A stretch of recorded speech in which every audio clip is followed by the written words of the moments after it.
పీసీఓఎస్లో కానీ పీసీఓడీలో కానీ అండోత్పత్తి అండం విడుదలలో సమస్యలు ఉండటం వల్ల గర్భధారణలో సమస్యలు రావచ్చు. ఈ ప్రాబ్లం ఉన్నప్పుడు చాలా రకాలుగా మన సింపుల్ ట్రీట్మెంట్స్ తోనే ప్రయత్నం చేసినప్పుడు ప్రెగ్నెన్సీ అవకాశాన్ని పెంచుకోవచ్చు. ఒకటి, మన జీవన శైలిలో మార్పులు అనేది చాలా ముఖ్యం. అది కంటిన్యూస్ గా ఎప్పుడు జరుగుతూ ఉండాలి. దీంతో పాటు ఓరల్ యాంటీ ఈస్ట్రోజన్స్ అంటే క్లోమిఫెన్ గానీ లెట్రజాల్ ఇలాంటి మందులు ఇవ్వటం వల్ల అండోత్పత్తి జరగడానికి అవకాశాలు పెరుగుతాయి. వారి బిఎంఐ బట్టి అంటే వెయిట్ బట్టి ఆ డోసేజ్ అది మార్చుకోవటం ఆర్ మన కాంబినేషన్ డ్రగ్స్ ఇవ్వటం కూడా మన జరుగుతూ ఉంటుంది. అయితే స్కాన్ లో అండం పెరుగుతుందా లేదా అంటే ఫాలికల్ అని అంటాం, ఆ ఫాలికల్ పెరుగుతుందా లేదా తెలుసుకుని ఆ పర్టికులర్ డేస్ లో న్యాచురల్ గా ట్రై చేయడం వల్ల కూడా ప్రెగ్నెన్సీ అవకాశాలు పెంచుకోవచ్చు. అయితే ఈ మందులు పనిచేయనప్పుడు ఎవరైతే ప్రెగ్నెన్సీ రానప్పుడు అప్పుడు కొంతమందిలో గొనడోట్రోపిన్ ఇంజెక్షన్స్ అని ఉంటాయి. ఇవి కాస్ట్లీ ఇంజెక్షన్స్, కానీ దీనివల్ల ఫలితం కూడా బెటర్ గా వచ్చే అవకాశాలు ఉంటాయి.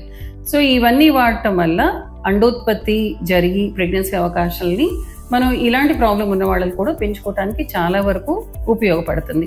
సో ఒక రకమైన ట్రీట్మెంట్ కాకపోతే ఇంకో రకమైన ట్రీట్మెంట్ అనేది పీసీఓఎస్ లో ఉంది. నిజం చెప్పాలంటే పీసీఓఎస్ లో ఫర్టిలిటీ ట్రీట్మెంట్స్ అనేవి అన్నిటికంటే ఈజియెస్ట్ ట్రీట్మెంట్స్. అలాగే ప్రెగ్నెన్సీ అవకాశాలు కూడా మిగతా వాళ్ళకంటే చాలా ఎక్కువ ఉంటాయి అనేది మనం అనుకోవచ్చు. కాబట్టి పీసీఓఎస్ ఉంది కదా అని ఊరికే దంపతులు దాని గురించి టెన్షన్ పడి వరి అవ్వాల్సిన అవసరం లేదు. దీనిలో చాలా రకాల సింపుల్ ట్రీట్మెంట్స్ తోనే మనం ప్రయత్నం చేయొచ్చు.